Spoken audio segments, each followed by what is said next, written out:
Hey, how's that upholstery in that car of yours? Isn't it getting kind of ragged? You better drive on into Westminster Auto Upholstery. Boy, they do fantastic work. That car's going to look so beautiful inside. Where do you see that interior? They just do marvelous work. Mention Wally George, and you get a free autographed copy of my autobiography and a special discount, okay? 21 Jump Street. Johnny Depp. I'm a police officer. Teaming up with teenage cops. It's gonna be a long ride. Fighting crime undercover. You took the little one.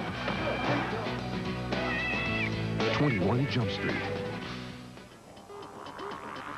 21 Jump Street. On your television station, KDOC TV. When I found out I had diabetes, I knew it was going to be a hassle.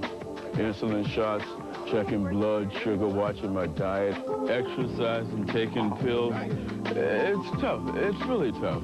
And diabetes is always in the back of my mind. But it's been several years, and I have stuck with my program, and I feel fine. So I asked my doctor, I said, Doc, can't I lighten up on this diabetes routine just a little bit? And he says, you're doing fine. If I don't stick with it, I'd have a lot to lose, like your vision or other problems, high blood pressure, heart, kidney problems. I could lose a leg to amputation, or worse. So I told him, Doc, I think I'm going to stick to the program.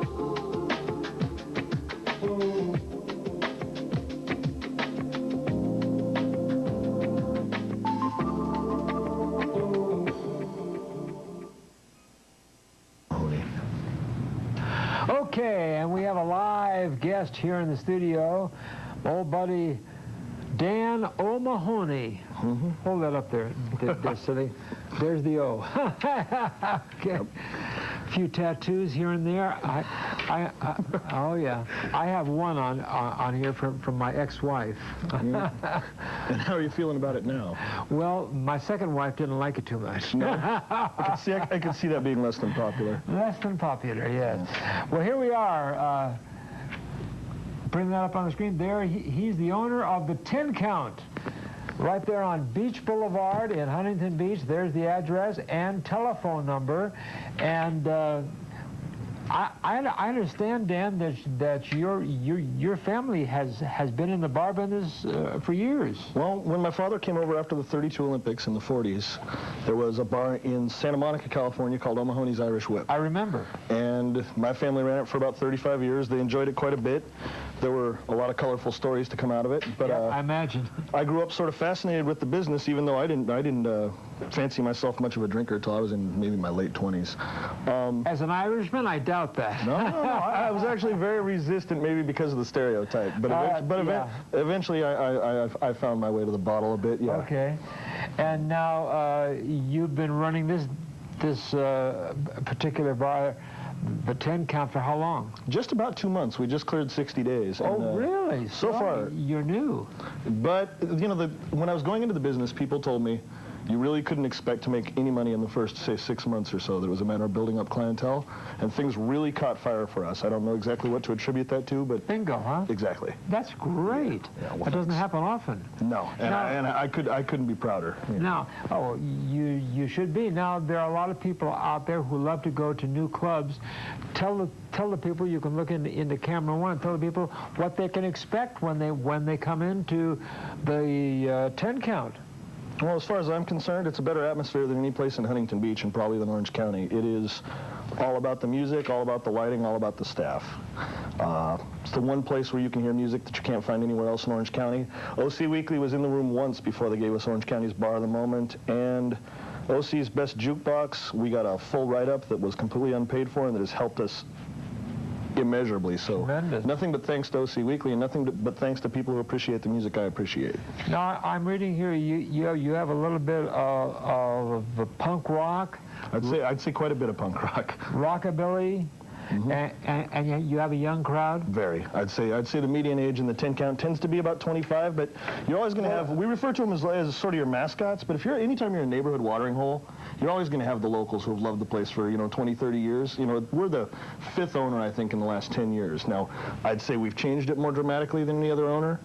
But I would say that people are not entirely unhappy with the changes, and it sounds like some sort of a tagline, but the kids love it, Yeah, it's great. Yeah. Now, has there been a lot of local competition? I'd say there's none, in my opinion. No. Nobody credible, nobody threatening. That's for sure. That sounds somewhat merciless, but what I'm saying is, I wanted to go into this location because I knew we'd be the only show in town. Well, I said that about me when I started our show. And everybody stole your gig. I'm the only show in town. And then Morton Downey Jr. copied my show, and Jerry Springer and all those guys. But you and I are the originals, right?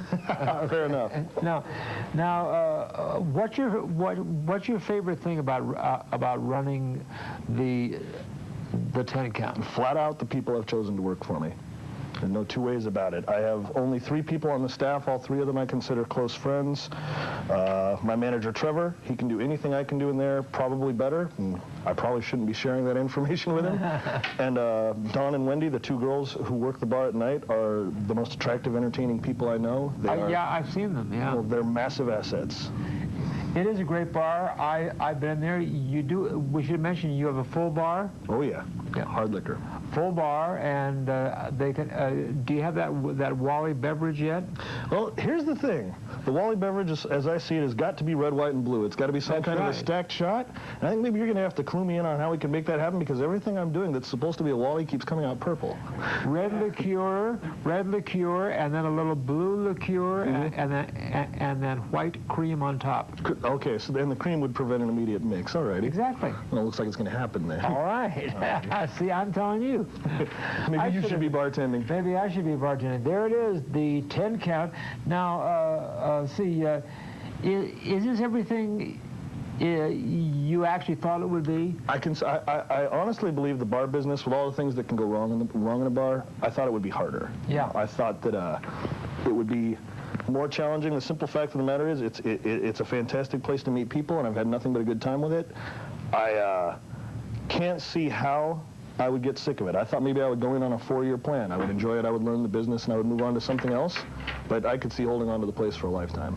What's the most important decision you made about the 10 count? Strangely enough, it was advertising. I thought word of mouth, if you want to be a little hole in the wall, would be the thing, that would make it happen. No, you got to get the word out to a lot of... Print advertising, and then... And then Wally George. I was going to say, and then when you came to us, it's been a good thing. Well, you're seen now by thousands of people, and we have about the same age demographics too. Oh, so you come on down there. That's the place. The 10 count, 17428 Beach Boulevard in Huntington Beach. For more information, you can call them on the number on your screen, 714-848-0676. Our time is just about out. Okay, well, I hope you didn't wear you out, Wally, but thanks much. No, listen, it's great to see you, and we will see you at the 10 count. It's great.